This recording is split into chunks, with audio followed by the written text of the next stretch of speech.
while everybody is smiling and laughing. But when you leave the world, you're smiling while everybody is crying. And I thought about that, and it's now starting to make sense to me. What it means is that there's 6 billion people on this planet, and we're not going to meet everybody.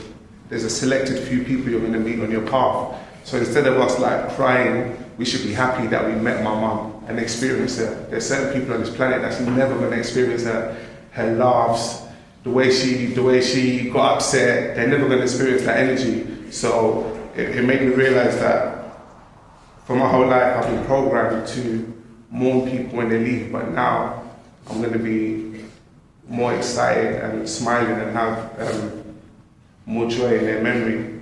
And I also believe that God speaks to us in different ways, through people, through television, through the radio. And on the day my mum passed, me and my auntie was in the car, and I realized that the day she left, it was 222.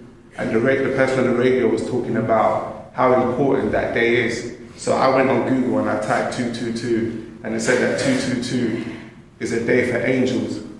And I also typed in the definition of an angel, and I realized in the Bible, whenever an angel appeared, it was to give a message. So I was saying, what kind of message was my mum giving? She didn't give a message verbally, but she gave a message throughout her life. And I realized that's what we're all doing. Our lives is all telling a story, and our lives is all giving a message.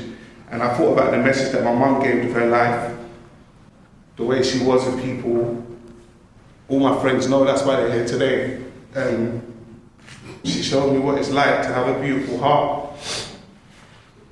She was also one of the first people that I saw bring a homeless person into the house. That wasn't like, I never saw that. She was the first person I saw bring a homeless person into the house. I remember my friends used to laugh at me at school and think that my mum and, part of the person, they thought she was dating, because that's not a normal thing to see someone in your house and it's like, I know your mum's going out with that guy. But so she showed me that, and also another message she showed me of her life. She showed me how to fight.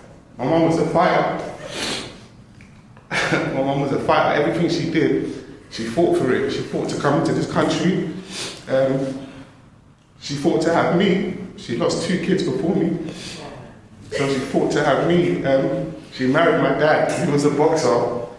So fighting is in my DNA. I've got no choice. So I just wanted to say that, just let us know that this is the kind of times when you have to realize that all of our lives is a message. So what message do you want to leave with your life? That I've already decided that any opportunity I get, I'm going to use it to uplift and inspire people in a positive way. That's the legacy that I want to leave, and that's the legacy that I want to be remembered for. So I want to say, Mum, I love you, and even though you're physically there, you're spiritually here. Well,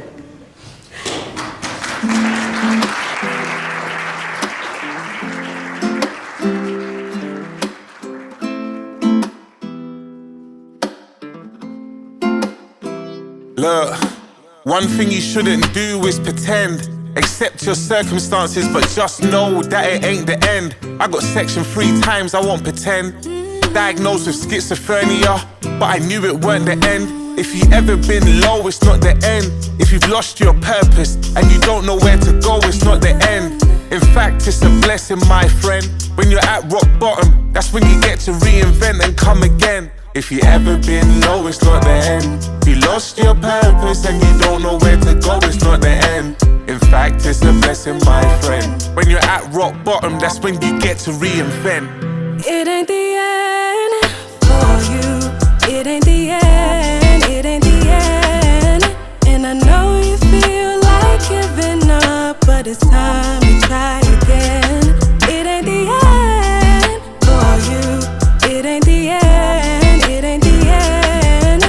No matter what they tell you, love, it ain't over yet. Look, it ain't the end cause you fell out of love with yourself. It ain't the end cause you're struggling with your mental health. It ain't the end cause you're going through suicidal thoughts. It ain't the end cause you're on your first, second, third divorce. It ain't the end cause the doctor told you that you got cancer. It ain't the end cause sometimes information can be forced. And who you gonna listen to, the doctor or the source? And that source is God, and you've got his support. So if you ever been low, it's not the end. If you lost your purpose and you don't know where to go, it's not the end. In fact, it's a blessing, my friend. When you're at rock bottom, that's when you get to reinvent. It ain't the end for you. It ain't the end. It ain't the end. And I know you feel like giving up, but it's time to try again. It ain't the end for you. It ain't the end. It ain't the end. No matter what they tell you, love, it ain't over yet. Ain't over.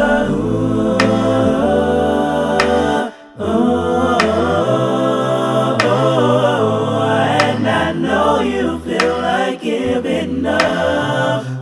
It ain't the end for you. It ain't the end. It ain't the end. No matter what they tell you, love, it ain't over yet. It ain't over yet. It ain't over yet. It ain't over yet. It ain't over yet. It ain't over yet. It ain't over yet. All I need everybody to do for this boy is prayer. Amen. We have to be praying for him, so that he will become that man the mother has been willing to see. And I know he's still going to do it, because he's going to make us proud. I know. He's going to make us proud, and he will make his mom proud. You understand?